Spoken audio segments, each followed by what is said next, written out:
Hi friends, ஒரே மாதிரி சட்னி சாப்பிட்டு போர் அடிக்குதா? அப்போது மறக்காமல் இந்த சட்னியை ட்ரை பண்ணி பாருங்கள். அதுக்கு ஒரு பேனில் கொஞ்சமாக எண்ணெய் சேர்த்து ஒரு 6 வத்தல் போட்டுக்கோங்க. இந்த வத்தல் நல்லா கலர் சேஞ்ச் ஆகிற அளவுக்கு ஃப்ரை பண்ணிக்கோங்க. இது கொஞ்சம் ஃப்ரை ஆனதுமே நம்ம வேற ஒரு பவுலுக்கு மாற்றிடலாம். அப்புறமா இதே எண்ணெயிலே ஒரு 20 to 25 சின்ன வெங்காயம் போட்டுக்கோங்க. இந்த வெங்காயம் கொஞ்சம் நல்லா வதங்கட்டும். வதங்கினதுமே ஒரு 10 பல்லு பூண்டு போட்டுக்கோங்க. இந்த பூண்டு இப்போ நல்லா வதங்கட்டும். அப்புறமா ஒரு கொத்து கருவேப்பிலை சேர்த்துக்கோங்க. இது எல்லாமே சேர்த்து நல்லா வதக்கி விடுங்க. அதுக்கப்புறமா நம்ம சட்னிக்கு தேவையான கொஞ்சம் தேங்காய் எடுத்துக்கலாம். அப்புறமா ஒரு எலுமிச்சை சைஸ்க்கு புளி போட்டுக்கோங்க. ஒரு கைப்பிடி அளவுக்கு வேர்க்கடலை சேர்த்துக்கோங்க. அப்புறம் நம்ம சட்னிக்கு தேவையான உப்பு கொஞ்சம் போட்டு இது எல்லாத்தையும் நல்லா ஃப்ரை பண்ணிக்கலாம். கலர் சேஞ்ச் ஆகிற அளவுக்கு கொஞ்சம் நல்லா வதக்கி விட்டுக்கோங்க. பாருங்க, இந்த மாதிரி வதக்கி விட்டு இதை ஆற வச்சிடலாம். இப்போ தனியாக எடுத்து வச்சிருக்க வத்தலையும் நம்ம இதோட சேர்த்துடலாம்.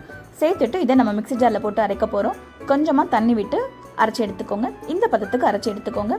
பார்க்கவே கலர் ரொம்ப சூப்பராக வந்திருக்கு. இப்போ இதை தாளிச்சிடலாம். வறுத்த வெங்காய சட்னி ரெடி ஆயிடுச்சு. இதை நம்ம தோசையோட தொட்டு சாப்பிட்டோம்னா ரொம்ப சூப்பராக இருக்கும். மறக்காமல் ட்ரை பண்ணி பாருங்கள் ஃப்ரெண்ட்ஸ். தேங்க்யூ, பாய்.